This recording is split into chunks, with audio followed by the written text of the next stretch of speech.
others celebrate the wins, Yes. we celebrate the mud. each episode has a special guest. Tony-nominated actress, Broadway's Lily Cooper. Tashir Zameda. David A. Gregory. Getting messy with muddy topics. We are going to be talking about grief journey. With hilarious moments Now get over here. And deep conversations. I'm ashamed to even admit this, but this is what happened. This is Into the Mud. Hey there, Muddy Buddies. Alex here.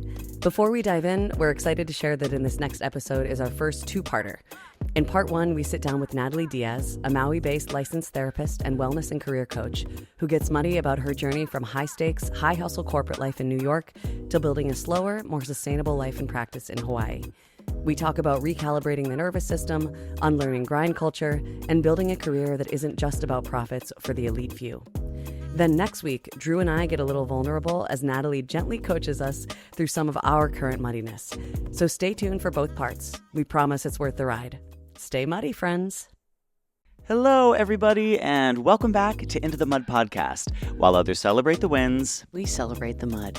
We're coming to you from the Barrow Lounge at the Mall in West Village. I'm Alex Kumin, I'm Drew King. and we're joined today by our wonderful guest, Natalie Diaz. Hey, Natalie. Hey guys, happy to be here. Oh, Thanks for being here. We're so Thank you so excited. much. You had quite a trek to get here. Where are you coming in did. from? I did. I am coming from Maui, Hawaii. It was hell. But Yeah, what is the flight pattern, or what's the track? Yeah. This time I did Maui, LA, Okay. LA, New York. Oof. Oof. What's Maui to LA? It's like 5. Okay, and then LA to here is Yeah. 5, 6. Yeah. It's a journey. That's It's a journey. A whole 6-hour time change. Yeah. How often do you come back east? Theoretically, quarterly. That's a lot. Yeah. My brother's in Maui, and he only comes, he's like, I'm going to do once a year, and when I do, it'll be 6 weeks. Yeah. Yeah.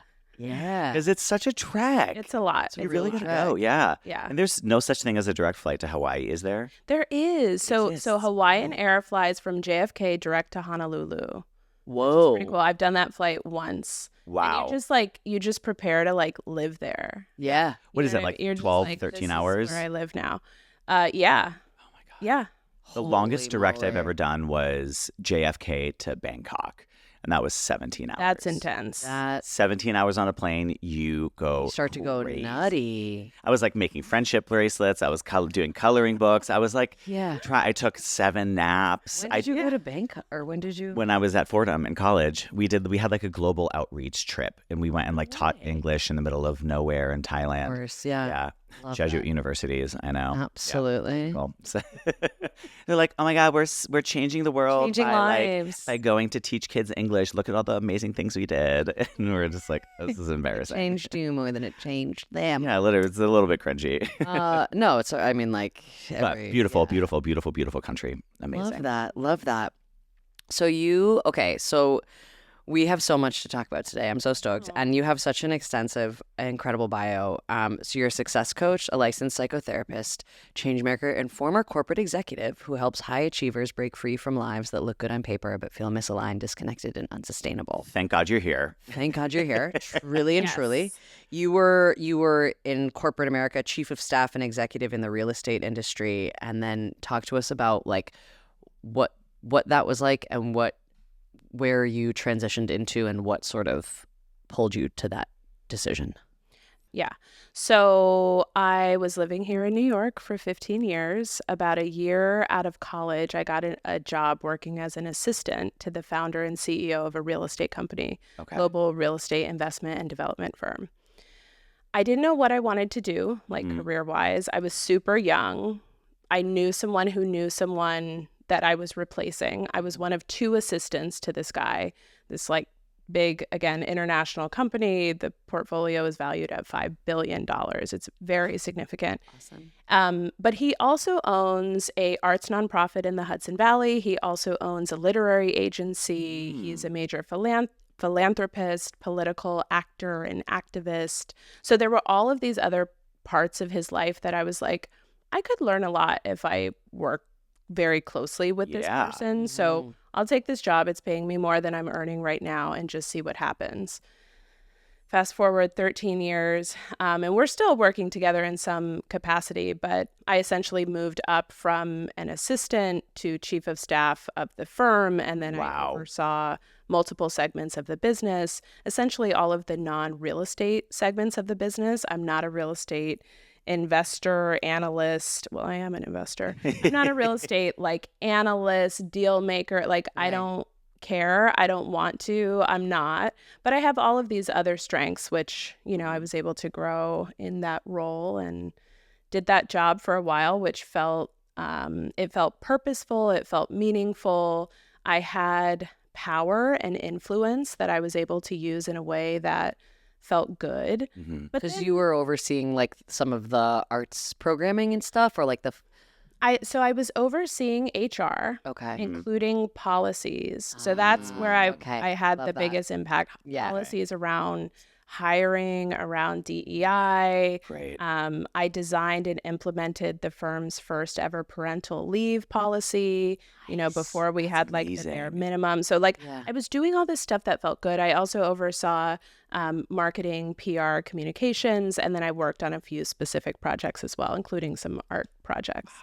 So I was able to do work that felt good, but I also kind of knew probably the whole time that, you know, part of me was just like, is this really the life I want to live forever? You know, waking up, getting on the subway, commuting an hour downtown.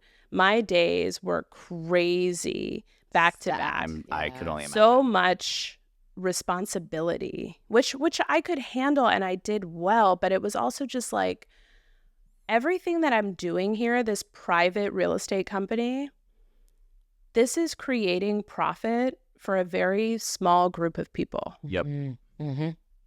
Mostly rich white men. Correct. Right. Who already have wealth to invest in our deals to then grow their wealth. Right. Right.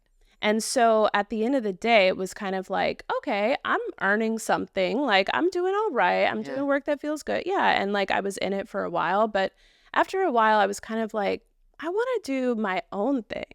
Like I don't want to be the chief of staff. Like if anything, I want a chief of staff. Yeah. Hell yeah.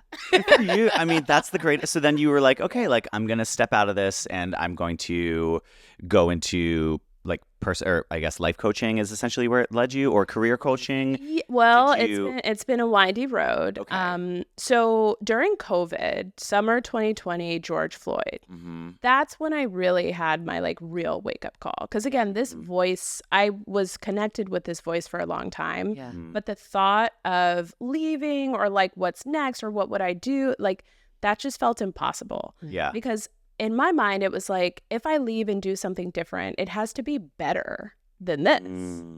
Like, I'm not going to go downgrade. Yeah. So I didn't know what, but that summer really like rocked me in a very deep way and helped me realize that I needed to be doing something that felt more fulfilling, that felt more purposeful and meaningful in the world than for-profit work. Which again is for profit for a very small group of people. Or some people. Exactly. So through a meandering journey, I actually worked with a career coach, which was awesome. And I decided to go back to school. So I went back to graduate school at NYU. I studied social work. And the idea was to become a therapist, which I am now. I'm a licensed therapist. Congratulations. Amazing. Thank you. Amazing. Yeah, practicing on Maui. It's amazing work. Are you my brother's therapist? I don't know. I know you can't say. His name. I don't know. So I am a practicing therapist, which is wonderful. I should also say, as a licensed therapist, everything we're talking about today is educational and informational. I'm not offering therapeutic advice or guidance, and strongly recommend seeking it out if to anyone watching or listening if they need support. Everyone should go to therapy. Yes. Everyone 10 out of 10 recommend. needs to go 10 out of to 10. therapy. Okay, please continue. Thank you. So I went back to school to become a therapist, but I also decided I wanted to do this coaching thing. And so in coaching, I work with people very differently than I do therapy. The coaching is a lot more strategic and goal directed, we do, we blend some like inner work, and I'm able to use some of my tools and my own like personal growth journey to integrate into the work. But the coaching is highly strategic, which I love, because that's another part of me. That's another side of my brain and strength that I have. So the coaching feels like an incredible combination of my corporate experience, my strategic brain, and then the side of me that is a therapist, that is a trained licensed therapist. Can you elaborate a little bit on the part of you that was, I guess, saying, I need to dial this back a little bit and I need to create more space in my life? So, coming from high hustle culture in New York City, corporate America, and now you live in the mountains of Maui with your dog, and I'm assuming you're working remotely, and you get to have the liberty of your own space and time, which is so beautiful. And us as high achievers who are always wanting to go, do more, it feels so counterintuitive to what your lifestyle now is. Yeah. So I'm like curious, because from the outside we're gathering you are still incredibly high achieving, but you're doing it on like a Tim Ferriss schedule of like what's like I'm assuming like the 4-hour work week, that like you're being incredibly economical with your time is what I'm gathering. Can you elaborate a little bit on what that schedule and lifestyle is like for you now? Yeah. Oh, that's a good question. So that like fast pace mode, like I think I was addicted to it. Me too. My therapist said that to me. Yeah. I was nonstop for 15 fucking years. I was wound so fucking tight. Yes. And I loved it. Yeah. But I also knew that I was like chronically stressed. Like unsustainable. Yeah. You do the thing every night when you go to bed and you're like, awake now. Yeah. Like I would joke when I would go on vacation, and the rare time I took like a 7-day vacation, it would take me about 4 days to relax. Yeah. The first 4 days, you're like, okay, what's next? Like, What are we doing? Yeah. Okay. So one is admitting that, bringing awareness to that, right? Okay. Like I mean, but it's like, no, there is a part of me that thrives in that pace. There is a part of me that loves that pace. There is a part of me that loves that energy. Even just being back in New York City, it's like, oh, I get to like walk fast again. And like, it's like, I do like it. Yeah. So I'm not gonna, pretend like that's not real. But I also knew that I didn't want to live like that forever. I knew that I needed to repair my nervous system. I think the pace and the rushing and the chronic stress, being wound so tight and wired all the time, like I was experiencing chronic anxiety.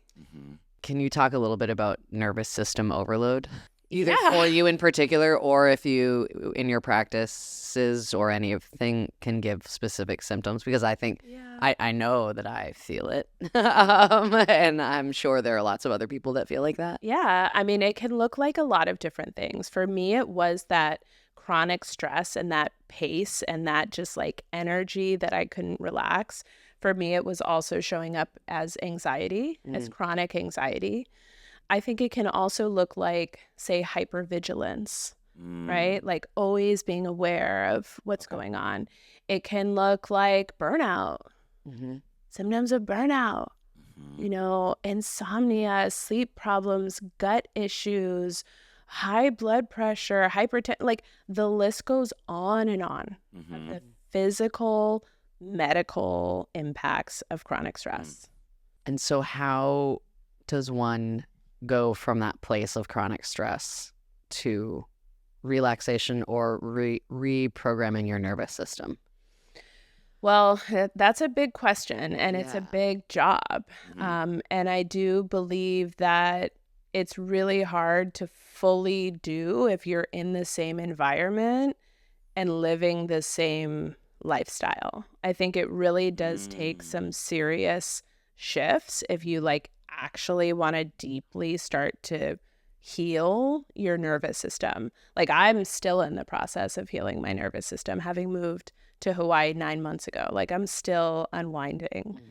It's not an overnight fix by any means. And it's not like take this medicine. It's like you got to restructure your life a little bit. Yes. Okay. Yes. medication can be helpful depending on what the symptoms are and what the diagnosis is. But I do think there's a lot of cases where medication can be like a Band-Aid, again, when you're not really getting to the root issue, like environmental issues / like your own shit that you're bringing to it that's keeping you in this state of nervous system activation.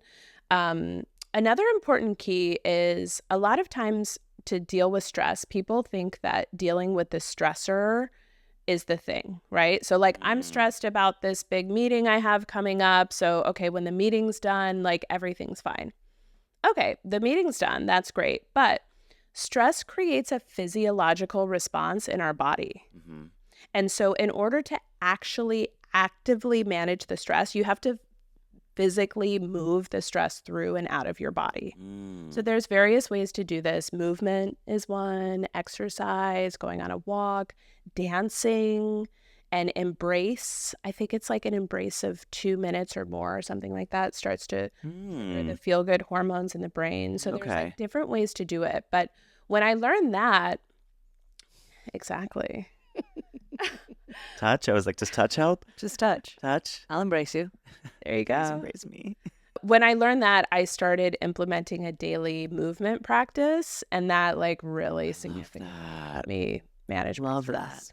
Okay, so you've been able to like dial yourself back. You've gone through the process of relocating, which I'm assuming is part of this chapter of resetting your system and rebuilding new lifestyle because, yeah, I'm sure trying to maintain for us and for everyone that knows New York City and hustle culture or LA hustle culture or any of the other cities, you've now relocated yourself to like backtrack to get out of the environment that is perpetuating hustle culture. How are you now balancing the, I want to say stress, maybe this isn't the right word, but the drive and the stress of still building your own career while taking that back seat? So how are you building your career right now, building your client base, building your programs for coaching and implementing that with your clients and upholding all the work that you have to do to prepare for that? Yeah, that's a great question. It's really hard because I'm still doing a lot. And part of the journey was sort of recognizing and admitting to myself that I am someone who likes to do a lot of things. I am ambitious. I do like to be busy. I do like to be working on lots of different projects. So part of it is like being okay with that, but then also knowing when it's too much and when I need to dial back. So specifically, I have very strong boundaries with everything I do and with everything in my life. I manage my time very effectively and strategically. I honor my body and like rest and kind of like recognize when I'm not at my best and not feeling like sharp and ready to go and with it. I mean, I can't always do that. Obviously, I have like some structured work, but in general, I have a lot more flexibility to do that. And I take really good care of myself and I put that first before any career stuff. And then I have a foundation of being regulated, rested, clear, whole that I can then bring to everything I do, which makes me 10 times more effective, efficient, impactful, etc. Personal question, sorry. Have you withdrawn like any like alcohol or marijuana or substances from your life in order to maintain that balance? Yes, I drink a lot less. Okay. I thought you were going to say, I drink a lot. Yes. I drink a lot less than my lifestyle in New York City. Also, like, here, lifestyle-wise, when you go hang out with people, it's like, oh, let's go get a drink. Yeah. In Maui, when you hang out with people, it's like, let's go to the beach. Yeah. Let's go for a hike. That's true. Let's go swim in the river. So different. I need to move to Maui. I think I need to stop drinking.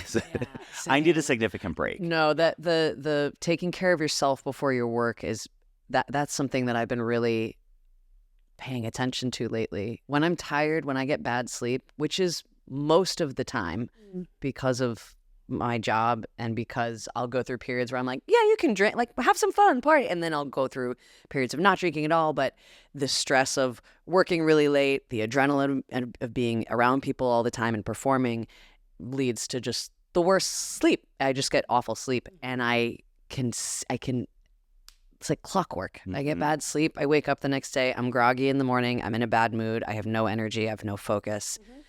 And it's not like, okay, well then get good sleep tonight. It's like, no, it takes like a week to reset from a few nights of bad sleep. And then when I think about compounded how much bad sleep I've been getting over the last couple of years, I'm like, that's why I was so interested in like the nervous system reset, because I can feel myself just fried. Like I can just feel it. But I also wanted to go back. You said some like really great bullet points of like, you set really clear boundaries. That was the first one. Could you elaborate on, because you did boundaries, you said you're very focused and with your time and I want to talk about that as well. So could you talk just about those two? Yeah. And what that looks like for you and how you set boundaries and what that means, and then the time management stuff as well. Yeah. Okay. I love talking about boundaries. Talk to me, because I have not. This is a Brene Brown fan pod. So we love a boundary. Are hot. Okay. They should be, yeah. Seriously. Yeah. You know, every time that we set and sustain a boundary, we are honoring ourselves. I think of it as like a love letter to myself. Wow. Every time we say yes to something that's overextending us, or that we don't really want to do, or that we're like, I feel like I should say yes, we're saying yes to them or that thing and no to yourself and what you need. That is not okay. Yeah. So for me, boundaries are extremely important, not only setting them, but maintaining them. And I've really worked to do it unapologetically. I think especially women, we apologize for so much shit all the time. I'm so sorry, but I can't do this thing because I'm going to over-explain myself because I feel that that's going to make this more valid. But in the future, can I like do something else for you? Or did it? Absolutely. No. Yeah. You just say no. I'm unavailable for this. Thank you for the invitation. Yeah. Transitioning away from, I've started to do that and it feels great. I don't have to offer you an explanation why I can't. I just simply cannot. Yes. And if you want to offer an explanation because you choose to, great. Great. Do it. Great. Yeah. But not because you feel obligated to, or because, I feel sticky about saying no. No. So boundaries, I love and are very important. I work with so many of my clients on this, both therapy clients and coaching clients. It's critical. It's critical. Boundaries with sleep, with work stuff, with relationships, with socializing, with alcohol, with whatever it is. You know what your boundary is. And like you have to access that and you have to be able to articulate that. And I think the more that you can do it unapologetically and like channel that energy, the easier it becomes. And guess what? When you set a boundary, 99% of the time, people will respect the boundary. People will adjust themselves to deal with the boundary. So one example, in my therapy practice on the island, the practice was asking me if I could take on more clients. I only practice 2 days a week. And I play tennis in Maui 2 days a week. And like having a hobby is so exciting. And my busy life in New York City, I never had time for a hobby. Yeah. Like, it actually has a really important, like deep place for me that I can intentionally put time into a hobby just for fun. Yeah. Just because I want to. Yeah. Just because I choose to. So my tennis starts at 5 p.m. So that means I need to leave the office at 4:30 p.m. So that is my hard boundary. So I said to the practice twice, like, no, I can't do that. Like last appointment is 3:30 p.m., like the end. And then I thought to myself, oh, well, is this like bad because you want to go play tennis? And it's like, no, this is my shit. This is my priority. I don't have to fucking apologize to anyone for that. Period. Period. Yeah. Good for you. Can I ask you from my own personal experience, there are moments where boundaries, as they butt up against obligation, which is sticky. So I'll try to give like a loose example, but one thing that I talk about in therapy often is the obligation of going back to visit family more often. I'm from Massachusetts. It's only 4 hours away. It's not that far. You know, it's certainly easier than going to Hawaii. I love my family. I miss them deeply. But I think there's a big part of them that wants me to come back. 2 to 3 times a month, or when I come back for Christmas, stay for a full week.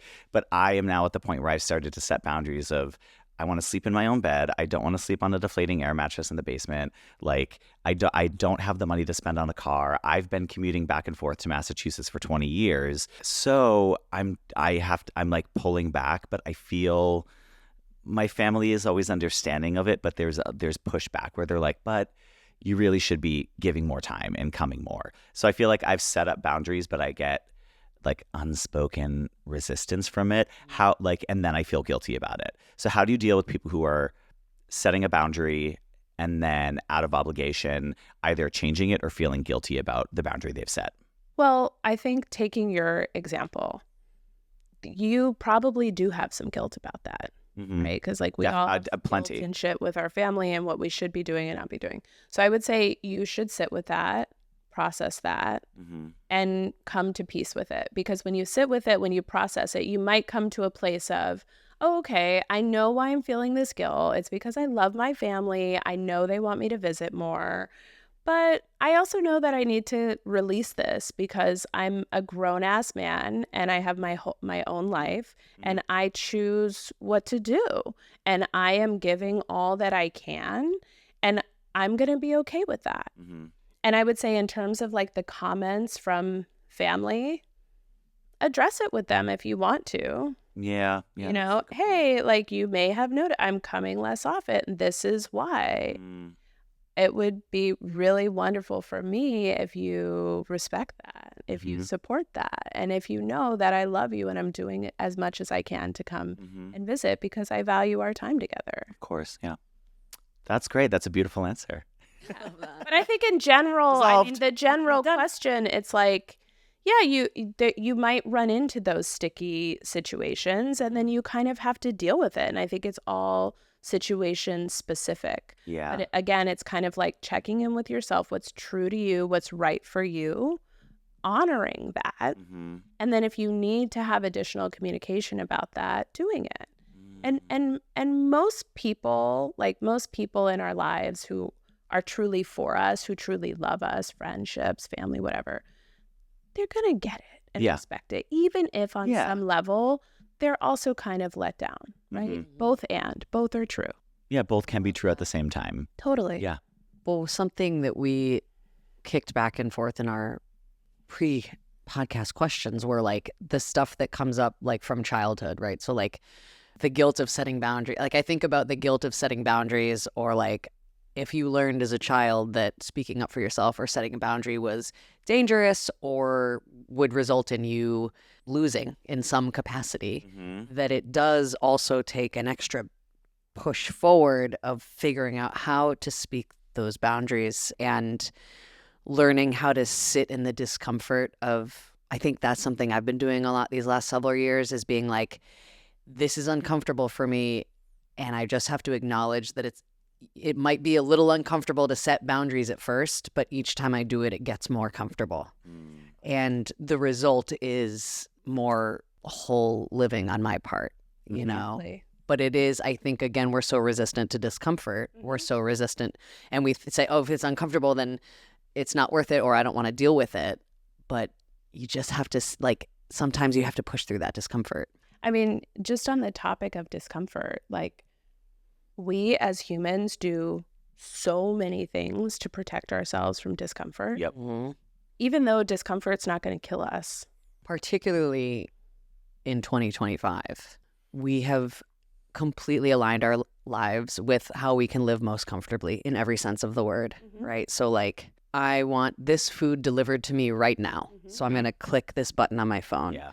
I want to own these shoes right now, so I'm going to do this. I want to date someone, so I'm going to open my phone. Like, our phones have given us access to a level of comfort and ease that, like, has never existed before. And we're forgetting how to sit in discomfort. And we're forgetting in people-to-people interaction as well. Like, I don't want to deal with another person's opinion, so I'm going to get on my phone and type awful things to this person for one thing that they said, right? So rather than, hey, why don't I sit down and have a conversation that doesn't even have to be uncomfortable, just a conversation with someone who has a different opinion than me, we've pushed all of that away. and we're just sitting in this like, I want it now and I want it easy. I think it's really like disintegrating us as people, as a society, as on every level, and just our intolerance for discomfort has grown significantly. Yeah. There's so much that I could talk to you for 5 hours about that, but Yeah. but the comfort or the ease that comes with placing that order online and whatever, that's like very fake surface level comfort and ease. Like that's a quick dopamine hit, which we're all getting on social media online, which is rewiring our brains and fucking us up. That's not real, true, deep comfort, ease, nervous system regulation, being at peace with yourself, like being in integrity. That takes a whole different type of work. So just one thought on that. Yeah. Yeah. We actually had a long conversation last week with a guest of ours about a lot of us are addicted. Yeah, we're addicted to the concept of comfort in the ways in which we do the work out in the world and as a member of the human race and in society, but also internally when it comes to like, you know, mental health and mental health awareness and taking care of ourselves. But yeah, it's so easy to skirt around everything, to not read that scary article about what's happening in the world, or to not confront somebody in your family that's saying something racist, or there's like a million ways in which it's easier to just be like, you know what? I'm just going to keep the peace because it stays more comfortable, or I'm not going to ask that deep internal question about what's bubbling up inside me and why I feel uncomfortable. Forget it. I'm going to have a martini. It's easier. Yeah. Like, yeah, I'm also addicted to comfort and therefore not willing to open up the door for discomfort in my life, which happens so often. Be careful with that. I know. I do. I'm trying to challenge it. And my therapist is always like, I think you need to sit with this more. It's something I'm like actively working on, and I think it's an active thing we have to work on for life. Totally. Yeah. You are. Totally. You are working on that. I think you are particularly certainly. hard on yourself. And we brought this up last week, but you had like one of the examples you gave was like going on a date with someone, it didn't click, and you told them afterwards. You were like this, but then you said you felt bad about it. But I think old version of you would have maybe continued to go on dates with them out of like, oh, this is if it's more comfortable for you. But you are to maintain the peace, not yeah. the boat. Right. Yeah. And feeling bad about it is okay and normal and expected, because you are a human who gives a shit about other people, and it's awkward and it's weird to turn someone down. And that's just part of dating. Yeah. Right? I want to talk about sitting in discomfort. Yeah. In terms of sitting in discomfort, how do we do it? It really comes down to self-soothing, emotional regulation, being present with what is. For me, having rituals or ways to express that, both cognitively, what's going on in my head, usually like journaling or talking to close friends or whatever, but then also physically. So for me, like having a physical movement practice is really important when I'm sitting in discomfort. And then as hard as it is in the moment, just knowing, this is not going to last forever. This is not killing me. This discomfort, you know, hopefully it's for something good, right? Discomfort is a requirement of growth. Absolutely. That's why as humans, like we're literally wired to be resilient. Like we are not designed to be like comfortable and like well fed and fat and convenience, you know, like seamless and whatever the hell our lifestyle is right now. No, like we are designed to be resilient. We are designed to withstand discomfort, pain, and keep going. It is required for growth. It is required for evolution. And it's hard and it sucks. Yeah. And I think part of it too is just like knowing that, like, no, it's not a walk in the park. So I'm not going to pretend that it is. And I'm going to just keep going. And for me, in some of the hardest times of my life, it's like one day at a time. Maybe you got to go to 1 hour at a time. Maybe you got to go to one step at a time. You have to figure out what are your needs. How can you meet those needs? How can you be supported in the moment? And then just know it's not going to last forever. Yeah. You're going to get through it.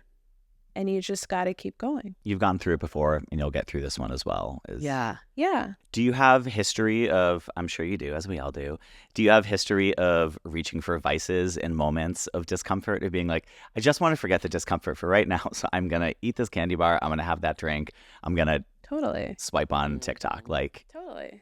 do you feel like you have a little bit more of a handle on it now, or a bit more balance with it? Or is it something that kind of ebbs and flows? Yeah, I think I have a lot more awareness of it. So I like know when I'm doing it. And it's like, okay, Yeah. are you going to give yourself this pass? I think it's important to give ourselves a pass sometimes, right? Like we're Yeah. fucking human. Like so much of this too, I think, comes down to grace, to self-compassion, being kind to yourself, to talking to yourself, your inner voice kindly in a way that you would to a friend, right? Yeah. So sometimes it's like, yeah, I want to eat the ice cream right now because I'm upset. And then it's like, okay, you're doing that thing. Yeah. And then it's like, Yeah. okay, do you give yourself permission? Or is this like not what you want to be doing right now? So it's kind of like a little micro check-in with myself. It's not like I'm perfect. Nobody is. That's not what I'm striving towards. But I think just having that awareness is really, really huge. And then also having like healthy coping mechanisms. So like I would say probably the biggest ones for me were avoidance and escapism. Okay. I just like avoid the thing. Uh-huh. Let's just go on a trip.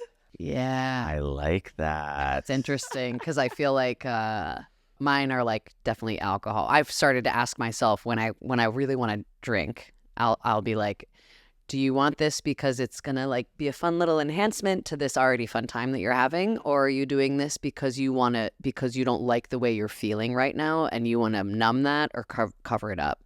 And if it's the latter, then I'm like, so maybe this isn't the time for you to have that drink right now.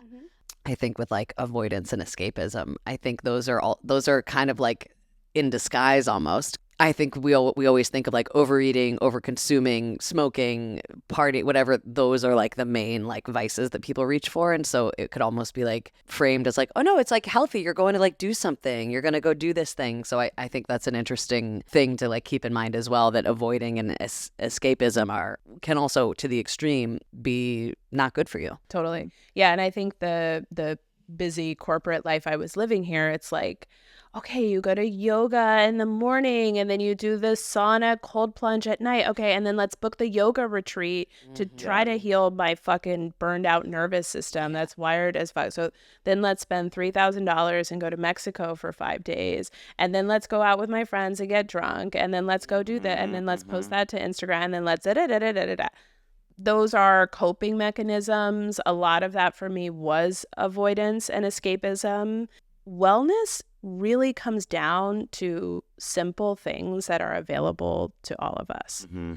Quality sleep, connection with other humans, like true community, like not some Instagram message or some text message, like being with people, eating whole foods, connecting to nature, getting sunlight, being active. It's a pretty dynamite and really easy list. Or should be, It should be easy. Yeah. Should be easy. Should be accessible. But we to get everyone. away from so much of this with lifestyle, grind culture, coping mechanisms, defense mechanisms, our society, technology. Like it takes us away from these like really basic things. Can you, in line with this is, we've said it a few times, but is the conversation of burnout and the ways in which, yes, these systems have perpetuated our burnout, but then also the way that we do it to ourselves. What was your moment of burnout, really? Was it during George Floyd and that chapter of time during the pandemic? Like, what was your burnout moment that you were like, this needs to change. I need to reconfigure what my life is like, how I'm spending my time, and how I'm moving forward? I was super high functioning, masking anxiety, perfection, misalignment, exhaustion for years. So that's not good. Okay. But my real moment was George Floyd. And yeah, so there wasn't like one specific like physical moment of exhaustion. That was kind of a constant thing that I adapted to, really. But it was the George Floyd, which was a deeply like emotional reckoning with my purpose, my time, and what I'm doing with this one little life I have. I want to elaborate on that a little bit more, because we're having this conversation about, leaving corporate world and leaving high functioning, leaving perfectionism behind, and then dialing it down, making your life more rich, more balanced, more wholesome. And one of the things that I'm so impressed upon when I read your articles on your website and I looked through all of your stuff is that you're also like a beautifully passionate social activist. You really believe in speaking up for other people, for your community, for people not in your community, and just learning how to understand how you and we and all of us are complicit in these systems, and then therefore how to move forward with that and understand that reckoning. So you've done a lot of writing, you've published a lot, and you've been doing a lot of work to understand that. So that is laborious. That takes a lot of effort. It takes a lot of emotional effort as well as mental effort. And of course, having situations like George Floyd and these protests against immigration rights in LA, what's happening in Gaza and Palestine, this is a lot of emotional labor for us to be taking on in the world as well. So how do you find the balance of, I'm going to keep my life balanced and wholesome and pull back and not get burnt out, but then also be putting forward so much of your heart and spirit and emotional turmoil in regards to social justice and activism? Yes. Really long-winded, but open up. So Talk good. to me. So good. So I would say the two are very interconnected. Okay. So social justice and activism and working against oppressive systems, specifically anti-racism, is just part of who I am. It's something that I'm passionate about. I'm a Black woman in America. Like, this is it. To me, that is important, meaningful work. That is a lifelong journey. Absolutely. Of educating myself, of being active, of using my voice, of writing, of doing what I do. The personal work of really coming back to myself, sustaining myself, unlearning capitalism and oppressive systems and the way that they show up in our lives and the way that they show up in us as individuals, the way we internalize this stuff, like that is cut from the same cloth, right? When we on an individual level are free, liberated, whole, and well, we can then create the world we want to live in. We can live our values. We can have strength and clarity in fighting against oppressive systems. Like, we are awake. We are not on autopilot, doing whatever these systems want us to be doing, which is scrolling on Instagram and ordering another thing and telling ourselves we're bad at time management because we can't get good sleep and whatever these things are. So I really see it as along the same spectrum, really. And I also think that right now, this moment, this Trump 2.0, specifically today, this moment of protests in LA, of the National Guard, now Trump just unleashed some Marines into LA. It's this is military parade. So we are living in a very dangerous time when a lot of people do not feel safe because a lot of people are not safe. Right. This is an authoritarian regime with a white supremacist oppressive agenda to basically concentrate power and wealth in very few hands. So all of this shit that's going on, not only in the United States, but globally, I really believe that in order to resist authoritarianism, in order to resist the global waves towards, conservative, right-wing, racist political thought and social organization, I really believe that the best way we can do that is by taking care of ourselves, is by being in community, is by living out our values every day, is by using our voices, is by showing up to vote, taking political action because we have the privilege We to do. live in a democracy. Mhm. Some people fucking forgot about that. Mhm. Yeah. And so to me, it's totally interconnected, the individual and the systemic work. Mhm. It also makes me think of one of my favorite quotes, which is by Audre Lorde. Mhm. She says something like, self-care is an act of self-preservation. Something along the lines of self-care is fundamental to sustaining activist political work and sustaining oneself. Which Absolutely. makes sense why in a capitalistic society that requires people to not like that it's looked down upon. I think part of my like don't rest is like being fed this idea of like rest is for the lazy. Like you're lazy if you rest or you're not being productive. And it's like, well, yeah, of course the system that requires you to not rest is going to send you messaging that resting is bad. Yes. Mhm. Yeah. It wants you to be a busy worker bee, Mhm. which then creates wealth and profit for the ruling class that, exist above the worker bees. Mhm. Yeah, I read an article this morning where the writer was saying that rest is resistance, Yes. which is a popular mantra that's filtering through society now. It's kind of after Trump 2.0 November elections, there's an online narrative that I was seeing a lot that was coming from a lot of my friends that was like, okay, like Black women, you need to rest now. Like you've been doing so much of the work and carrying so much of this, and it didn't work out the way that it should have because it was fucked over by so many other people who are just simply not doing the work. And so it's like you can only carry so much of that weight and the burden, especially so much of that weight and burden that is falling on the backs of Black voters and Black Americans who are trying to fight that resistance. And so it's like, you know what, like take a break now, which is so beautiful. It's like you do have to take a break in order to resist so that you can like feed yourself again, you can feed your soul. And one thing I was also thinking about was I think in the midst of scrolling, in the era of scrolling, of TikTok and social media, constant news flashes we're getting bombarded every single day. I think there's a part of me that feels so exhausted and burnt out. All of us, we're just like, and then it makes me angry. And then I sit in the anger, and then the anger is exhausting. And then I'm like, ah. So there's been a lot of anger. So I think in the midst of feeling rage and anger with everything that's going on, how do you find your ways to either transfer that into action instead of transferring it into exhaustion? Well, I think we have to be careful of how much we're consuming. Mm-hmm. We have to be careful of what we're consuming. We have to track how it's making us feel, if it's too much.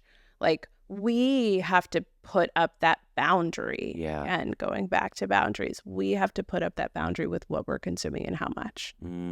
Now, if you're consuming some news and it's making you angry and you're channeling that into political action that feels purposeful and aligned and is within your bandwidth, and great. But if you're consuming too much and you're getting so fucking angry and there's too much and then I don't have time, and then well, then you got to look at that, right? I mean, I have limited my news consumption significantly since the election. I do like a little peep, like once a day. Yeah, I don't start my day with it anymore. I used to do not. listen to the Daily when I would make coffee, and I realized that it was putting me in a pit. Me too. And so I'm like, you know what? Start your day either in silence or with some nice classical music. And then at lunch, you can check the headlines and then go from there. But also I don't get my news from social media. I look at the newspapers and I read the headlines, and that's it. And that's what it paralyzes you. Yeah, and there's too much, and there's too Yeah. much. It's too much. We're not meant to take we are in this amount of information about this many people and events. We are not meant to be aware of every single thing that happens on the planet on a minute-by-minute basis. Absolutely. Totally. Recently with social media, I had this moment where I was just like, there's just too much input. Like, I just need to silence the input so I can be with myself. So I can be with myself. Why? A, just to be with myself.